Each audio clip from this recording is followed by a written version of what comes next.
This young veiled Muslim woman from France was invited to a French television, where 3 journalists had meticulously prepared to humiliate her with trick questions and groundless accusations.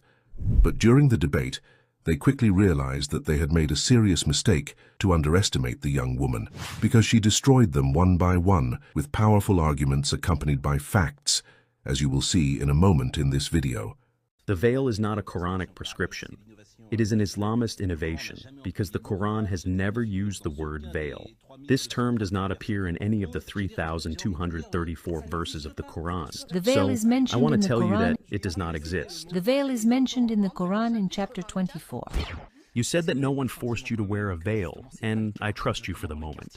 But did you know that this is not the case in neighborhoods where young Muslim girls are under real pressure to wear a veil? Not at all, that's not true. You mean young Muslim girls are not forced by their families? I think there may be people who wear a veil under pressure, but what I am telling you is that these people do not represent the majority. What you are doing is a generalization of this phenomenon, which is in fact isolated in order to stick this stereotype on all Muslim women who wear a veil. We got it. No, can you allow me to finish my point? Your point is already clear. It is clear, but it is not complete. I take this opportunity to say that the veil is not a sign of submission.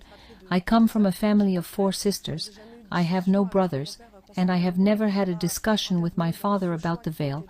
He has never intervened in this choice which is mine. But do you agree that the veil is not... Can I finish my answer? We are the ones who are mainly concerned by the debate, but we have not been invited in more than 80 debates about the veil, so I think it would be very important if you had the politeness to listen to me so that I can finish my answer to the question you asked me. In fact, the Islamic veil known as hijab is one of Islam's most controversial topics.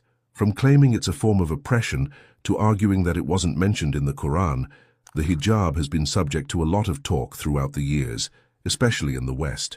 Confronted with 3 journalists, Sarah El-Attar, a veiled Muslim woman and communication expert, intelligently defended the freedom and right of Muslim women to dress as they wish. She strongly destroyed each of the accusations and traps of these journalists who were behaving like judges in a court.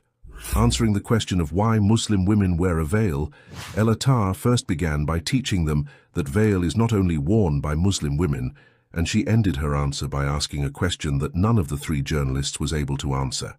Can you tell us, why do you wear a veil? I'll give you an example. We often hear in public debates these kinds of questions about why Muslim women wear a veil, but what is astonishing is the difference in media coverage. I rarely hear people ask why Sikhs wear a turban, or why some Jews wear a kippah, or why some Jewish women wear a headscarf. It is known that in the Muslim tradition, women wear a veil, whether they are married or not. But I'm not sure if you know that in the Jewish tradition, women wear a veil after marriage. Yes, but Jewish women who wear a veil are a very small minority. So, for you it's a matter of numbers? That is to say, when it concerns a minority, it's normal and you don't ask any questions? Tell me, is it a matter of numbers or what? To escape the question, the journalist directly launched a false claim that the veil does not exist in the Holy Quran and that it is a human's fabrication. The allegation to which Sarah El-Attar immediately responded with a short and clear answer. The veil is not a Quranic prescription. It is an Islamist innovation, because the Quran has never used the word veil. This term does not appear in any of the 3,234 verses of the Quran. So, I want to tell you that it does not exist. The veil is mentioned in the Quran in chapter 24. In fact, the journalist's claim shows that he knows nothing about the Quran. Firstly, the Quran is not composed of 3,234 verses, as he says, but it is composed of more than 6,000 verses. Secondly, the Islamic veil, known as hijab, is indeed mentioned in the Quran in 2 verses of different chapters. The first is chapter 24, verse 31, in which Muslim men are instructed to lower their gaze and be modest, because that is pure for them. The verse also instructs Muslim women to lower their gaze, guard their modesty, and draw their veils over their bosoms. It also instructs women to not strike their feet to draw attention to their hidden ornaments. The second instance is in chapter 33, verse 59, which says, "O Prophet, ask your wives, daughters, and believing women to draw their cloaks over their bodies. In this way, it is more likely that they will be recognized as virtuous and not be harassed." After destroying the journalists about veil in the Quran, his colleague intervened with another false accusation, according to which Muslim women are forced by their parents or their husbands to wear hijab. But Sarah El-Attar is a woman who does not miss an opportunity and listens carefully to everything her opponent has to say and then extinguishes him intelligently. Vous dites que vous n'avez subi aucune pression, je vous crois complètement.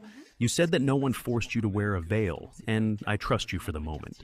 But did you know that this is not the case in neighborhoods where young Muslim girls are under real pressure to wear a veil? I was also born and raised in a neighborhood. That does not exist. You mean young Muslim girls are not That's forced not by true. their families? Listen to me. Can I answer your question? I think there may be people who wear a veil under pressure, but what I am telling you is that these people do not represent the majority.